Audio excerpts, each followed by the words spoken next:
O nosso guia de estudo começa com uma história escrita por Leon Tolstói, que fala de um camponês chamado Parron. Ele queria ter terras, terras, terras. E ele ficou sabendo que havia um lugar onde se vendia terra por metro. Já viu isso? Nem eu. Mas ele foi atrás desse lugar e quando chegou lá, perguntou como é que é esse negócio de vender terra por metro. Você vai caminhando, caminhando, caminhando. O tanto de terra que você conseguir rodear e voltar no mesmo ponto é o valor da terra. E o preço realmente ele era muito vantajoso. Assim foi que Parron começou a caminhar, caminhar, caminhar, mas ele olhava no relógio e falava assim, dá tempo de voltar no ponto inicial ainda. Dá tempo de voltar no tempo inicial. E ele começou a correr, correr, correr. E a história termina dizendo que Parron morreu de exaustão. Na verdade, existe muita gente ambiciosa hoje em dia, né, e acha que consegue as coisas. Me parece que Salomão, em certo momento da vida dele, Larissa, também era muito ambicioso, né? Ele foi atrás daquilo que ele quis, e isso envolveu território, posses, tanto de pessoas como de bens. Pessoas, escravos e pessoas, esposas, né? Os dois. Muita esposa. Mas ele começa nesse capítulo 5, Silvina, embora o nosso título seja O Rico e o Pobre, falando a respeito do nosso relacionamento com Deus no céu e a humanidade na terra. Ele trata sobre a reverência no santuário, sobre as promessas ou os votos que as pessoas fazem a Deus. O que podemos falar sobre esse trechinho de Eclesiastes? Ele tem uma lista como de conselhos, né, que ele começa a aportar às pessoas acerca de que coisas fazerem, acerca de um resumo do que ele aprendeu, né? Uma vez li que os conselhos é algo assim como melancolia reciclada, né? Ou seja, o que eu vivi tem que servir para algo e tem que servir para alguém. Eu achei interessante que ele comece a escrever isso, porque o que a gente percebe no livro de Eclesiastes é que Salomão sente que sua vida não serviu para nada, que sua vida foi jogada no lixo, que ele tomou as decisões erradas e ele, de alguma maneira, pretende, com os conselhos que ele dá de fidelidade a Deus, os conselhos que têm a ver com ter cuidado com as pessoas tolas que falam demais, conselhos muito práticos. Ele tenta, de alguma maneira, fazer com que a experiência da vida dele serva para alguém. E creio que a lição mais importante é que Salomão procurou segurança no lugar equivocado, nas pessoas, no lugar errado, nas pessoas erradas, do jeito errado, nas coisas erradas. Mas eu fico pensando o seguinte, Salomão foi uma pessoa que deixou um legado muito grande. Além dos livros que ele escreveu, com conselhos, com provérbios, ele transformou Israel, obviamente pelo poder de Deus, numa nação muito influente. Ele construiu o templo, conhecido como Templo de Salomão, na verdade o Templo de Deus. Aí também existe uma coisa, né, porque o nome de Salomão ficou mais forte que o nome de Deus na nação. Mas parece que chega no fim da vida dele, ele pensa que não foi o suficiente, talvez pelo excesso de coisa. Quando pôs na balança, né, pesou os atos errados e os atos bons e ele achou que estava em dívida. Isso é algo que pode acontecer com qualquer um, né, Larissa? Realmente pode. Pode porque a gente realmente volta ao ponto de ver o que realmente é importante na vida. Quando a gente se pergunta o que vale a pena fazer, a gente vê que ter, adquirir, construir, isso tudo vai ficar para trás. O que a gente acrescentou, na verdade? Ou quem acrescentou para a gente? O interessante é que depois do reinado de Salomão, com o reinado do filho de Salomão, Israel começa a viver uma divisão. Vai se dividir em dois reinos. Um desses reinos, o reino do norte, vai desaparecer com o tempo, vai se misturar com os povos da região. Só fica o reino do sul, e assim mesmo uma Jerusalém, tribo só, Judá, né? Exatamente. Então, a gente aparentemente pode pensar que o reinado de Salomão foi de sucesso, de dinheiro, de paz, geograficamente foi o maior terra conquistada. Mas Salomão estava construindo também a destruição de Israel. A gente pode ter um aparente sucesso, mas esse sucesso pode ser o começo da destruição de alguma coisa na minha vida. O excesso de trabalho pode ser a destruição dos meus filhos, o excesso de dinheiro, de ambição pode ser a destruição da minha economia, das dívidas e do que eu vou perder no futuro. Então, a gente tem que aprender a olhar o sucesso sempre vendo para o futuro. Esse sucesso vai acabar aonde? Porque o sucesso de Salomão como rei no Israel teve um final terrível, um final que acabou com 10 tribos de Israel desaparecendo na história da humanidade. Agora, Larissa, aqui aparece uma parábola justamente nesse contexto de relacionamento com Deus. É uma parábola contada por Jesus, onde aparece um pai falando ao filho, ó, vai trabalhar na minha vinha. Ele fala assim, eu não vou não, e dá uma desculpa. E falando com o outro, vai trabalhar, ele fala, tá bom, eu vou. Só que não vai. O outro se arrepende depois e vai. E aí, qual dos dois fez a vontade do pai?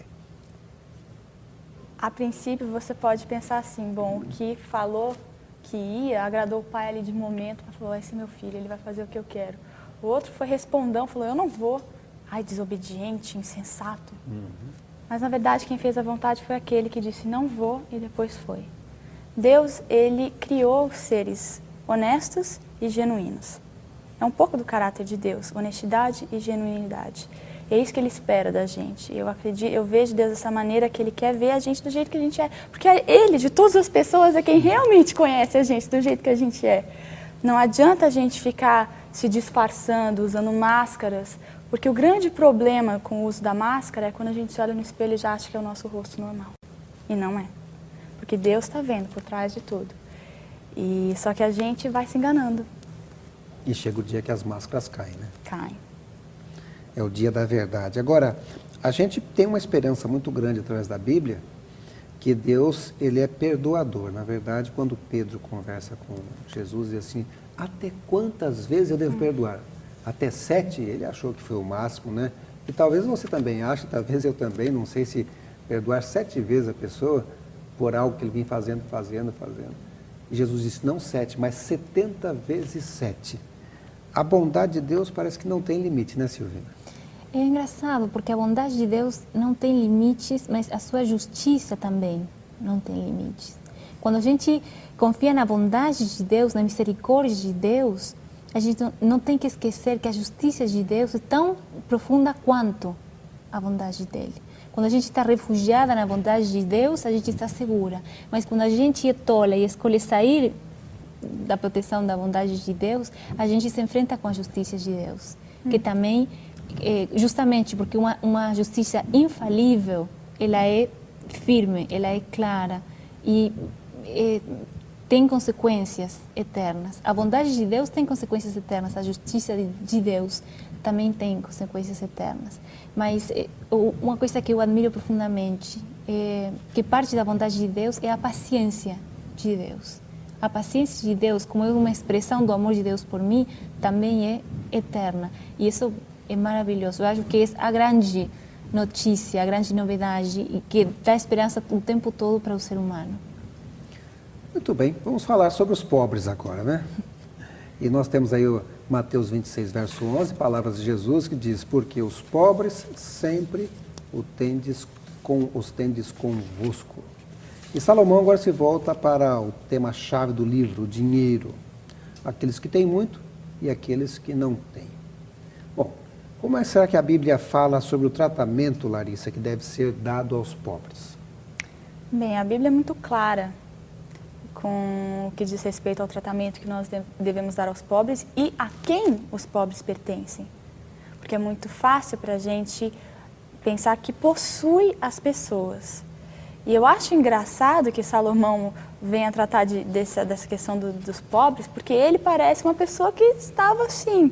Se existia alguém naquele reinado que estava distante dos pobres, era Salomão.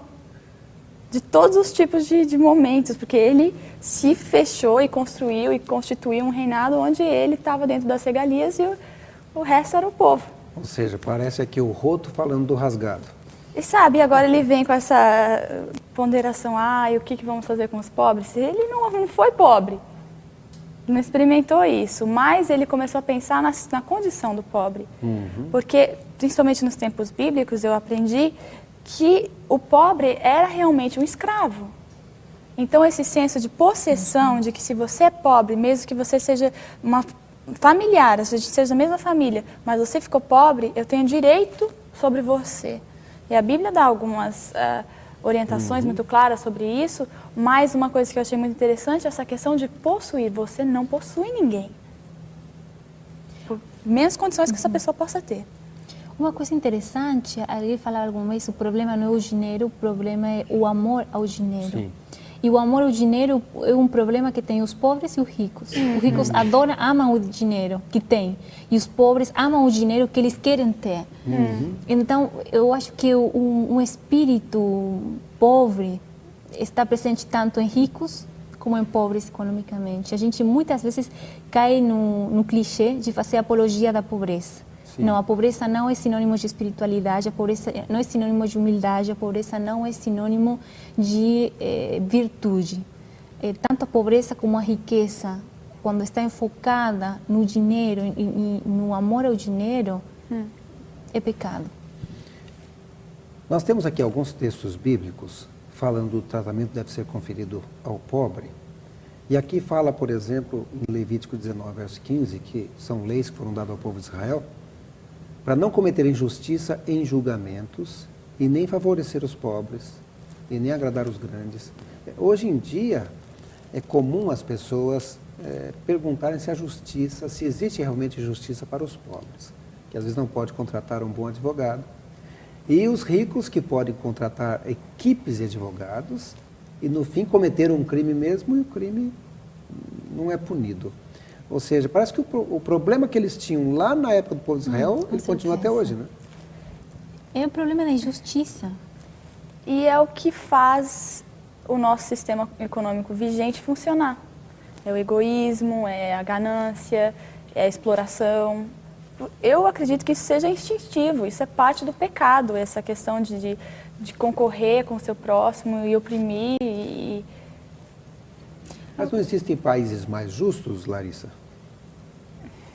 Depende da definição de justiça. Por exemplo, descobrir que, por exemplo, os Estados Unidos da América, como a gente pensa, lá é tão bonito, né? Todo mundo pensa a América como a Disney World. E acho que tudo é maravilha, né? Tudo é Flórida.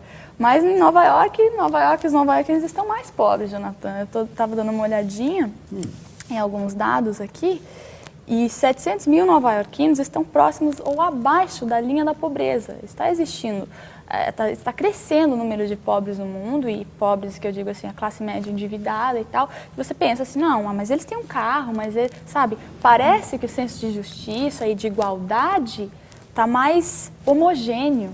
Você não percebe tanto, mas a gente nunca sabe quanto dívida a pessoa tem ou quanto.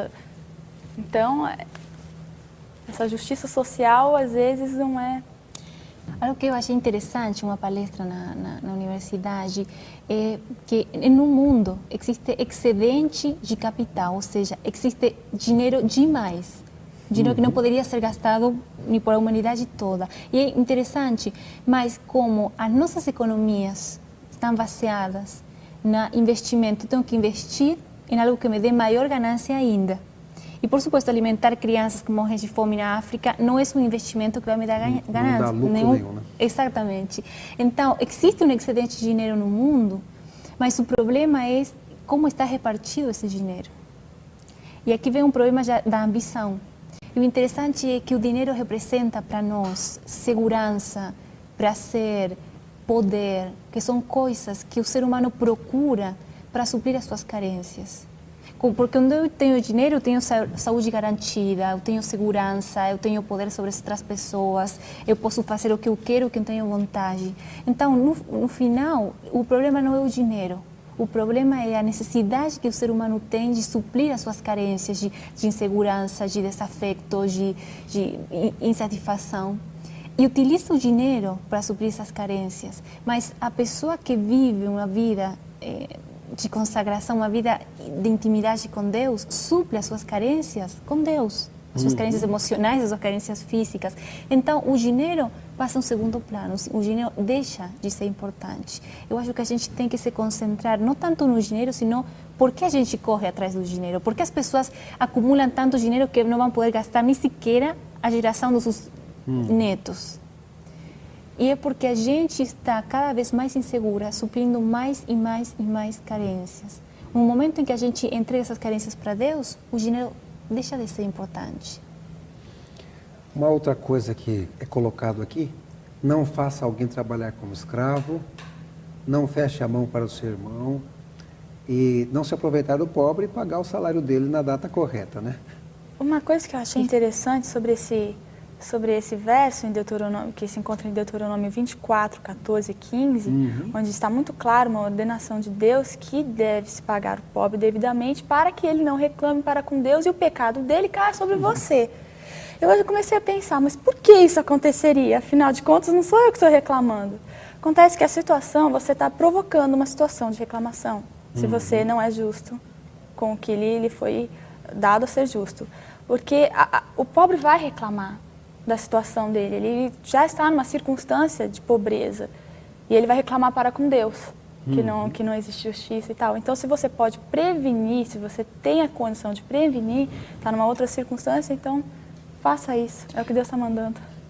O interessante é que Salomão sabia muito bem do que ele estava falando.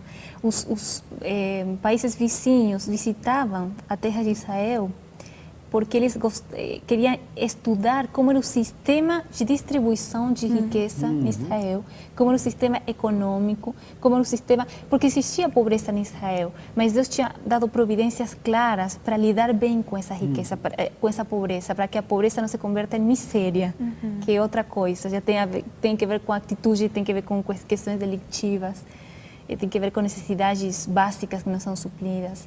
Então, é interessante que de todas as culturas contemporâneas a Israel, o único país que tinha uma política clara, econômica e de assistência social aos pobres era o Israel. Então, é interessante, Deus nunca prometeu o fim da injustiça ou o fim da pobreza. O que Deus deixou claramente e prometeu claramente é que Ele ia a dar as noções básicas para lidar com essa pobreza. E a gente hoje pode ser parte desse plano de Deus. A gente não vai acabar com a pobreza, mas a gente pode fazer alguma coisa. A pobreza só vai acabar no céu, né? Quando o dia final chegar. Eu acho interessante esse texto de Isaías 58, vou ler na versão internacional. Diz assim que o jejum que Deus escolheu é o seguinte: não é partilhar sua comida com o faminto, abrigar o pobre desamparado, vestir o nu que você encontrou e não recusar ajuda ao próximo. Aí sim a sua luz romperá como a alvorada e prontamente surgirá a sua cura. A sua retidão irá diante de você e a glória do Senhor estará à sua retaguarda. Aí sim você clamará ao Senhor e Ele responderá. Você gritará por socorro e Ele dirá: aqui estou. Se você eliminar do seu meio o jugo opressor, o dedo acusador e a falsidade do falar, se com renúncia própria você beneficiar os famintos e satisfazer o anseio dos aflitos, então a sua luz despontará nas trevas e a sua noite será como o dia. E aí começa a falar sobre os desejos do coração, como ele vai ser e tudo mais. Ou seja, parece que nos atos de bondade a pessoa recebe uma série de bênçãos. E isso acontece mesmo hoje, quando a gente vê pessoas assim que estão dispostas a ajudar, estão beneficiando, especialmente na época de final de ano, quando tem Natal e tudo mais. Algumas pessoas é o ano todo. O maior beneficiado é quem ajuda, né? É o que sente melhor. É verdade. E isso eu acho tão maravilhoso, porque isso eu acho incrível como Deus dá a oportunidade da gente experimentar a mostras grátis do seu caráter. A bondade é parte do caráter de Deus. E algumas pessoas estão descobrindo a cura para a depressão nisso aí, né? Ou seja, ajudar o próximo. Né? Então, e o caráter de Deus é serviço. Jesus veio aqui para mostrar serviço e bondade, caridade e amor ao próximo. E Ele sendo o rei do universo. E isso faz bem para a gente. Quando a gente ajuda, quando a gente pode estender a mão, a gente que acaba sendo fortalecido. Com certeza. Uma coisa interessante, sim, eu percebo que o medo faz da gente pessoas egoístas. Quando há medo, não pode haver bondade. Por quê? Porque a gente tem medo, então eu guardo o dinheiro eu vou guardar para mim porque eu vou precisar, porque eu tenho medo, porque eu me sinto sozinho, porque eu me sinto inseguro. E é maravilhoso porque justamente na Bíblia o oposto ao amor não é o ódio, o oposto ao amor é o medo. Quando Deus chega na minha vida e eu começo a viver com esse plus de amor que vem de Deus, o medo desaparece. Porque o medo desaparece, eu posso ser generosa, eu posso ser bondosa, eu posso de repente viver. Exatamente. Mas às vezes a gente tem tanto medo e não consegue viver com os frutos do Espírito. Por isso, agora vamos falar um pouquinho do rei, viu? E Salomão também fala dele. Eclesiastes 5, verso 9 diz: o proveito da terra é para todos, até o rei se serve do campo. E isso é óbvio, né? Porque se o campo não tiver florido, não tiver frutos, até o rei vai passar fome também, mesmo sendo rei, não é isso, Silvina? Com certeza, eu lembro muito as histórias que eu lia sobre a Segunda Guerra Mundial na Europa e o engraçado era que nesse momento, no meio de uma guerra, não existem classes sociais.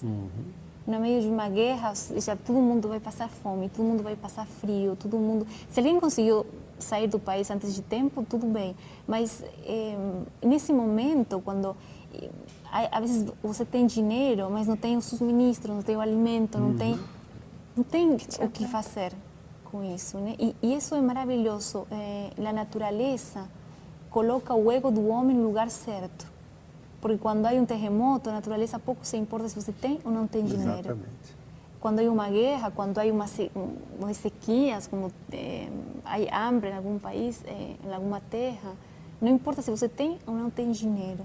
E é maravilhoso, porque a natureza, ela sim é justa com qualquer ser humano. É uma igualdade, né? Eu estava me lembrando, você estava falando isso, estava me lembrando de um filme que eu acho que foi, não lembro se foi final da década de 70 ou início dos anos 80, chamado O Dia Seguinte.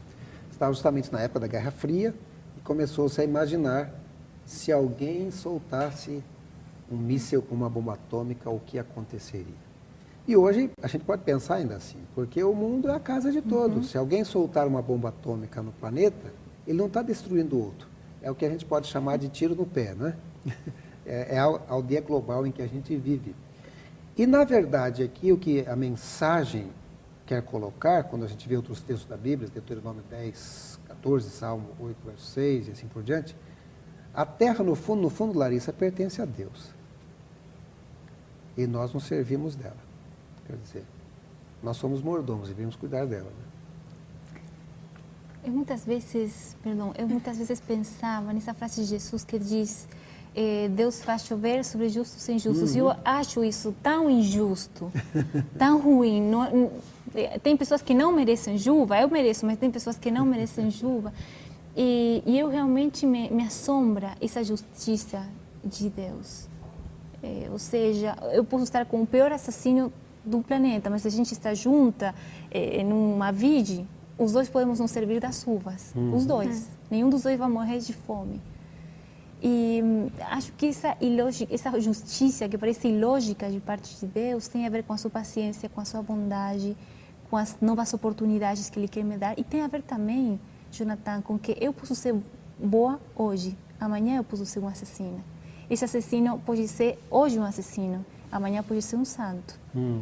Então, creio que a justiça de Deus vai por esse caminho. Ele sabe que nada, nem sequer o pecado mais terrível, é definitivo na vida de uma pessoa.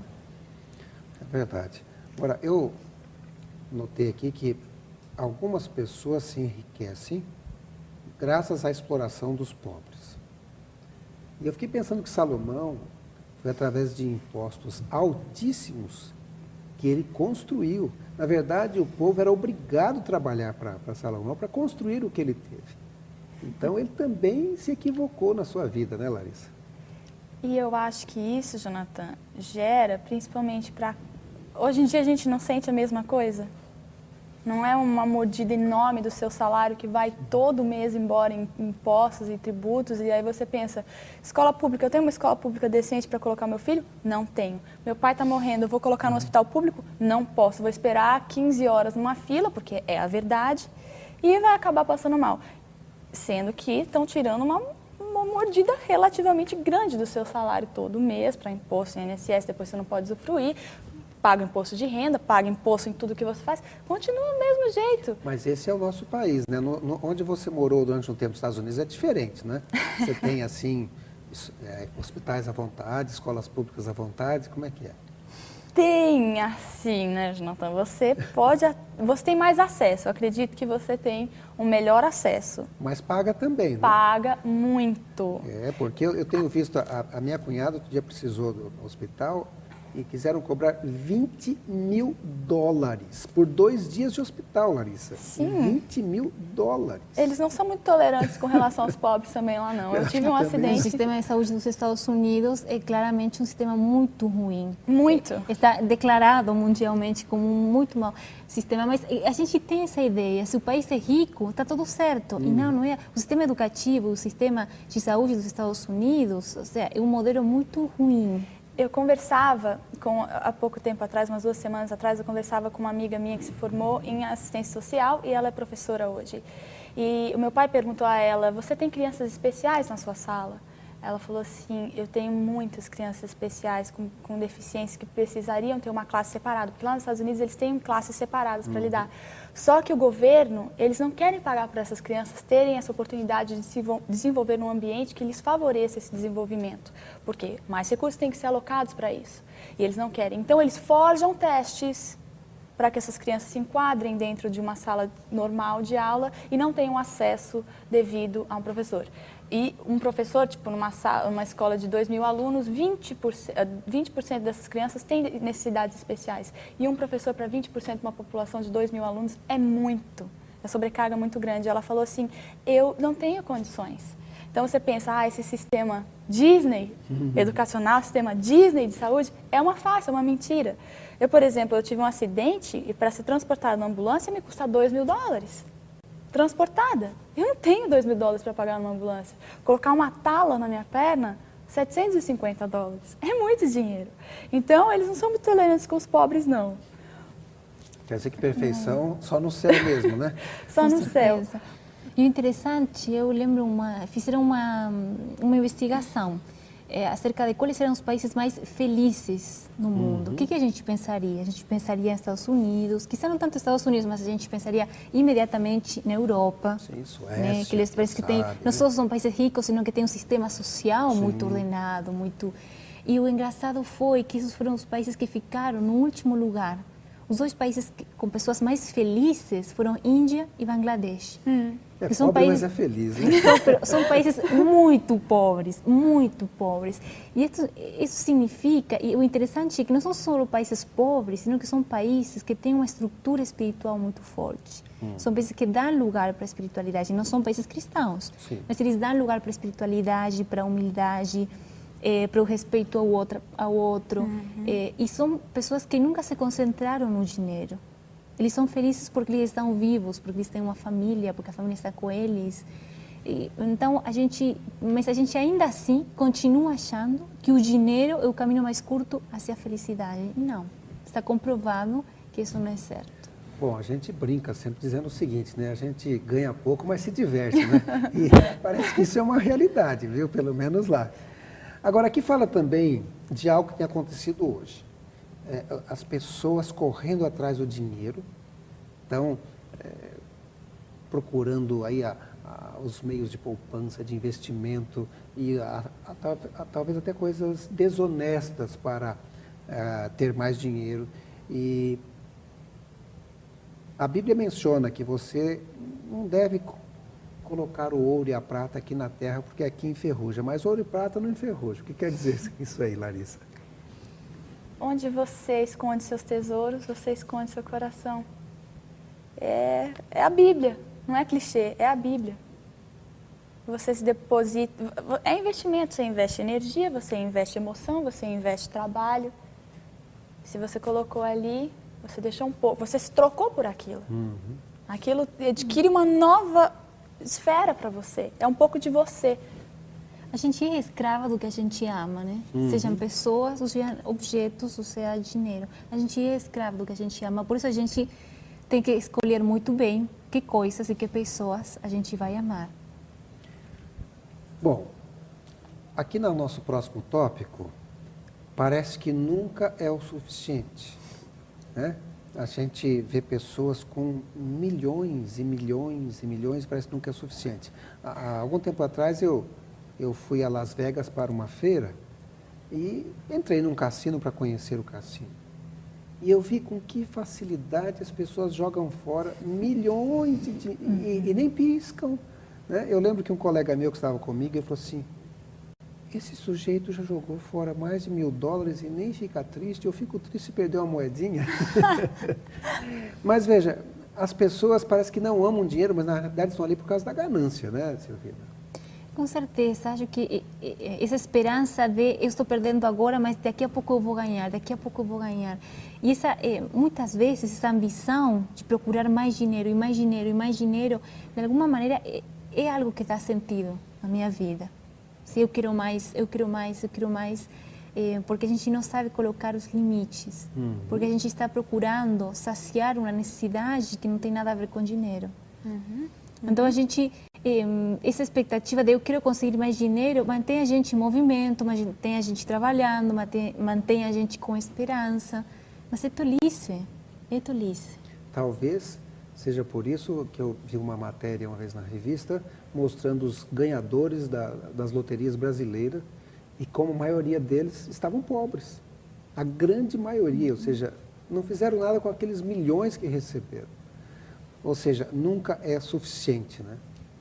Agora, que lição ensinou Jesus em Lucas 12, 13 a 21? Ele falando justamente de uma pessoa que estava colocando dinheiro e construindo novos celeiros. Na verdade, ele disse, eu vou construir, derrubar essa parte aqui, vou construir um celeiro maior e tal.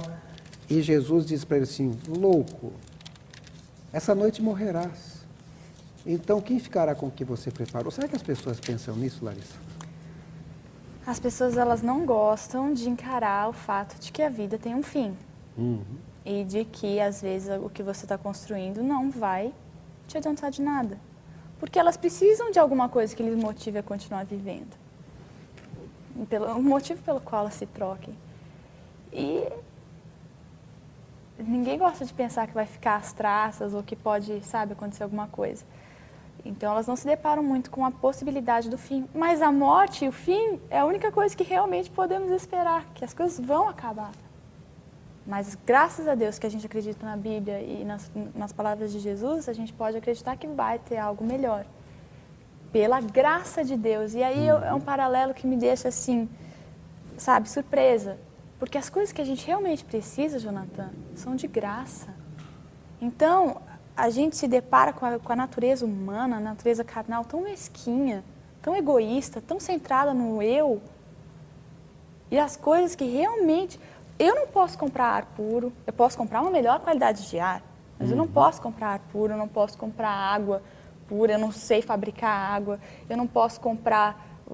Eu posso comprar o útero da Silvina para eu ter um filho, mas eu não posso comprar a maternidade. Isso são todos presentes de Deus. E a gente acha que, porque coloca o valor em cédulas, em papel ou num metal precioso, é algo que vai nos transcender. Geralmente as pessoas quando se enfrentam à morte, aunque não morram, mas ficam cara a cara com a morte, elas avaliam novamente qual é a escala de valores que elas têm na sua vida. Mas isso sucede às vezes. O que eu percebo muito é que as pessoas, para sobreviverem, tentam não pensar. Por isso tem pessoas que gastam até $1.000 num cassino. Porque nesse momento elas não querem pensar. Porque se já, ter que pensar significa ter que responder perguntas muito pesadas. Quem eu sou? Aonde eu estou indo? O que vai acontecer depois da minha morte? Tudo o que eu estou fazendo tem um sentido? Então as pessoas não pensam no amanhã, mas tampouco pensam na morte, tampouco pensam em o que vai acontecer com seus filhos depois que eles morram. Então, essa búsqueda desenfrenada de coisas, de dinheiro, esse não pensar no amanhã e pensar só no hoje, demonstra qual é o estado das pessoas, de desesperação, de desespero das pessoas. As pessoas não querem pensar nem na morte nem no amanhã. Por quê? Porque não tem respostas. Então, simplesmente, a gente pensa no hoje, pensa no dinheiro, pensa no prazer e acabou. Estamos estudando o capítulo 5 e eu gostaria de destacar aqui um texto de Eclesiastes, capítulo 5, verso 15. Vou ler na Nova Versão Internacional, diz assim: o homem sai nu do ventre de sua mãe e como vem, assim vai. De todo o trabalho em que se esforçou, nada levará consigo. E o nosso guia de estudo diz que a lição é óbvia. O rico morre juntamente com os demais seres humanos e na morte todo o seu dinheiro perde a utilidade. E diz aqui, mas a mensagem é maior ainda. Qual seria essa mensagem que é maior ainda, Silvina? Pensando nisso, eu vi que Salomão faz uma lista das coisas que não têm sentido. Mas quando chega no verso 19, diz: e quanto ao homem a quem Deus deu riquezas e fazenda, e lhe deu poder para comer e tomar a sua porção e gozar do seu trabalho, isso é dom de Deus. Quando as coisas vêm de Deus, elas trazem prazer, felicidade, plenitude, eternidade. Mas quando essas mesmas coisas estão fora de Deus, traz destruição, não tem sentido, não são coisas que enriquecem as pessoas. Então é engraçado, o problema não é a riqueza, o problema não é a pobreza, o problema não é a sabedoria ou não é a tolice. O problema é quando essas situações, essas circunstâncias não estão vindo de parte de Deus. Então, a presença de Deus faz toda a diferença. A presença de Deus faz toda a diferença. Eu acho que essa é a grande mensagem de Salomão. A presença de Deus faz toda a diferença. Na tua mesa de jantar ou no teu palácio, mas ela faz a diferença.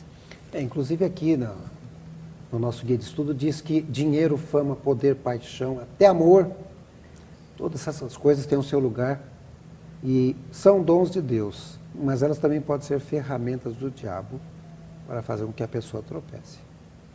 Com certeza. A gente adora, desculpa, a gente adora separar, isso é ruim, isso é bom. Isso está bem, isso está errado. Mas não existe tanta separação assim. Tem coisas que podem ser boas, podem ser más. Depende de como a gente lida com isso, né? Mas a gente quer tudo esquematizado, né? Isso aqui, branco, preto, e não, a vida geralmente mais para o lado do gris, né? E Satanás tem essa peculiaridade muito grande de, como ele é mais astuto do que os mais inteligentes e sagazes de todos os seres humanos, ele deturpa as coisas boas que Deus cria. Ele fala assim, antes de você se darem conta de que isso é bom e que existe liberdade em desfrutar disso que Deus lhe deu, eu vou fazer com que isso se torne alguma coisa ruim, que vai te separar de Deus, pela intenção pela qual você vai fazer isso. E aí a gente acaba se separando e usando errado e demonizando, porque essa é outra coisa que, não, porque dinheiro é do diabo. O dinheiro também é de Deus. Aliás, é um dom, o que você consegue, é dádiva de Deus, a gente está aprendendo aqui nessa lição dessa semana. Agora, na verdade, tudo é passageiro e temporário, né? Eu lembro que alguns dias atrás você estava assim, ansiosa, porque você ia conhecer o Havaí.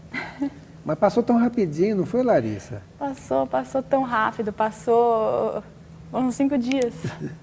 E a gente se prepara tanto, às vezes a gente cria expectativas, então é uma coisa que nós seres humanos temos que aprender, a gente vai criando expectativas e chega na hora de desfrutar o momento, a gente se preparou tanto que aquilo, às vezes nem é aquilo que a gente esperava, mas eu gostei e eu tive uma experiência muito interessante, porque nessa experiência de ir para o Havaí, eu aprendi que o meu Deus é o Deus que me provê e me dá o que eu preciso e até o que eu quero.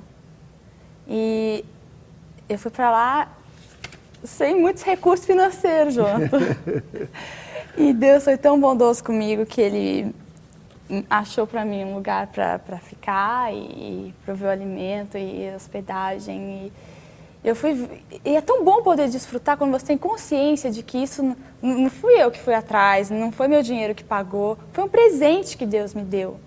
E eu não tinha que devolver, eu não tinha nem como devolver isso para as pessoas. E a gente começa a aprender o que é graça. E como Deus, eu vou contar uma coisa que parece até idiota, meio bobinha assim, mas quando eu estava indo embora, quando eu cheguei no Havaí, aquelas leis que eles chamam, aquelas flores que eles põem no pescoço, é costume deles darem aquilo, se eles estão esperando você. Como não tinha ninguém me esperando, eu não recebi aquilo. E eu fui ver quanto custava, era muito caro, $14 por umas flores que vão murchar, para mim era muito dinheiro. E no final das contas, eu estava indo embora, eu estava no aeroporto já e tinha uma moça com algumas.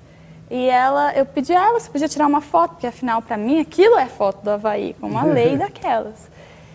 E ela ficou me olhando esquisito, tipo assim, minha filha, compra. Tão barato, compra. Mas para mim não era barato. Só que ela foi lá e não só deixou eu tirar a foto com aquilo como ela me deu. Então, o meu Deus, ele estava preocupado. Poxa, ele podia, se fosse eu falei, pô, já dei para essa garota hospedagem, comida, transporte de graça, ela já aproveitou pra caramba, ela ainda quer uma coisa assim. Mas ele falou assim, não, eu tô sorrindo para você, Larissa, toma suas flores. Aproveita, eu tô te dando de presente. É emocionante. A experiência de viver com Deus, a experiência de permitir que Deus participe das minhas finanças, dos meus sonhos, das contas que eu tenho que pagar, da educação dos meus filhos, do jeito como eu vou lidar com a minha profissão. Quando a gente permite que Deus entre e trabalhe com a gente, é maravilhoso o que a gente vive. Quando a gente pensa no que foi Salomão, com essa sabedoria que recebeu de Deus nos primeiros anos como rei, é maravilhoso, é maravilhoso. Então, eu imagino que poderia ter sido Salomão vivendo sempre com as bênçãos de Deus. Então, o grande desafio, e creio que foi o grande fracasso de Salomão, foi que durante muito tempo na vida de Salomão, Deus ficou por fora. E Salomão ficou com dinheiro, com sabedoria, com inteligência, com um grande reinado, mas com Deus por fora, tudo isso ficou murcho. Né? Ficou vazio. Então, o grande desafio é deixar que Deus chegue na minha vida. Quando Deus chega na minha vida, eu posso ter muito, posso ter pouco, mas eu posso me sentir plena. E isso não tem preço, né? É verdade. E o que é interessante é que esse é o maior desejo de Deus, né, Jonathan? O Deus do universo, ele quer ser o seu parceiro.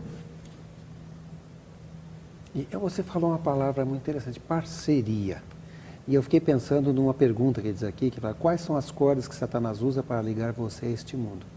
E eu fiquei pensando que Deus pode usar a mesma coisa, só que a corda vai estar ligada a Deus.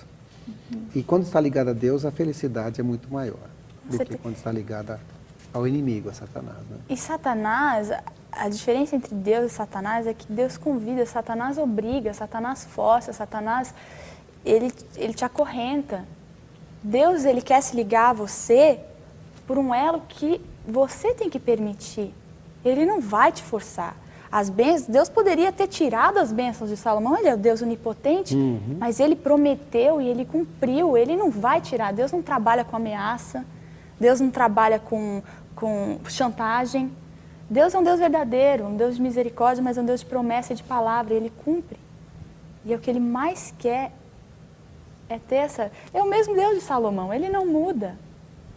Mas, olha, o tempo foi mudando e parece que hoje a gente não tem tempo para nada e a gente não tem tempo para Deus.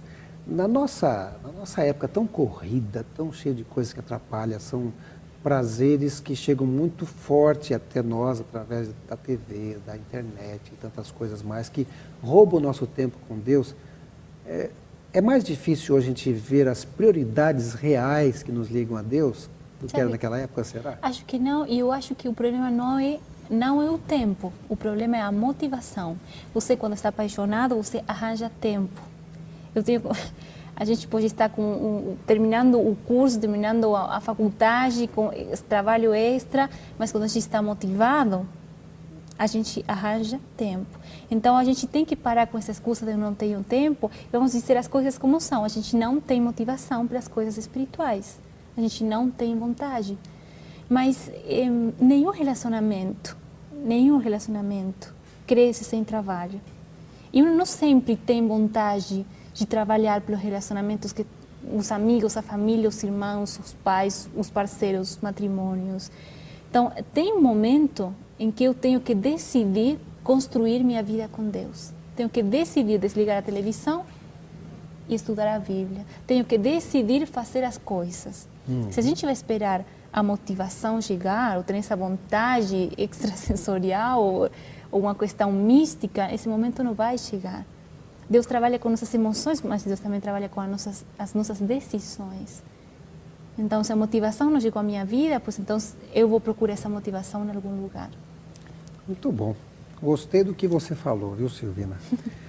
Bom, mas o tempo, embora não seja prioridade, quem sabe, né? Mas agora o nosso tempo está acabando, viu, Larissa?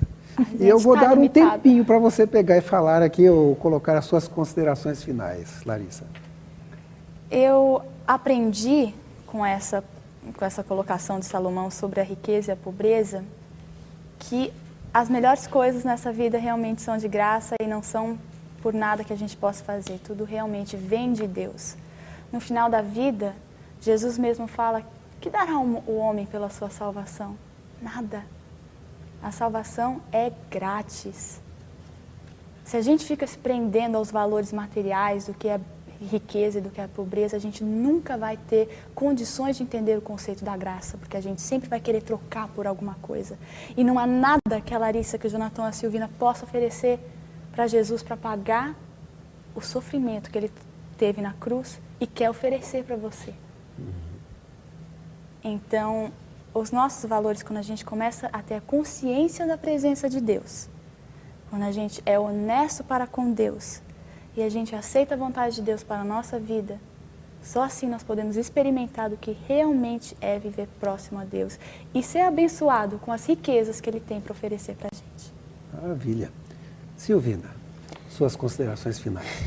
Eu acho que todo o livro de Eclesiastes é um livro que fala de um problema existencial. Não se trata do que eu tenho, se trata de quem eu sou.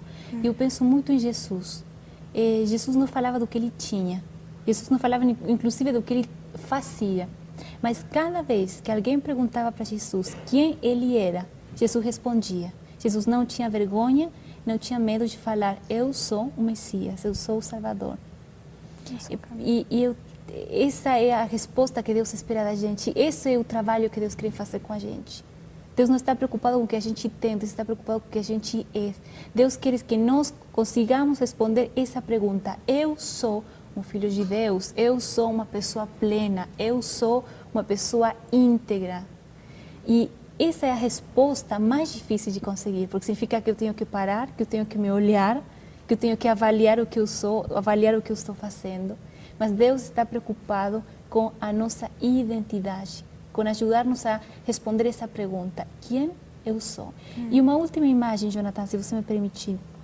Eu tenho essa imagem que de alguma maneira tem a ver com Eclesiastes. Os discípulos trabalhando a noite toda para conseguir peixes. Por quê? Porque com esses peixes eles tinham que pagar as contas, eles tinham que manter as suas famílias. Jesus chegou de manhã tranquilo, falou: joga a rede para esse lado. Eles não podiam juntar tantos peixes. A vida hoje é assim. Eu posso estar trabalhando demais, tentando conseguir segurança, tentando conseguir bênçãos econômicas, dinheiro. Incluso posso estar trabalhando muito para conseguir riqueza espiritual. Mas se eu não paro, se eu não consigo ouvir a voz de Jesus e obedecer o que Ele fala, dizendo: tira a rede desse lado com tranquilidade, só então eu vou ter todas as bênçãos do universo na minha casa, na minha vida. E eu acho que esse é o grande desafio: parar, ficar quieto e ouvir. Tomara que seja possível para a gente, né?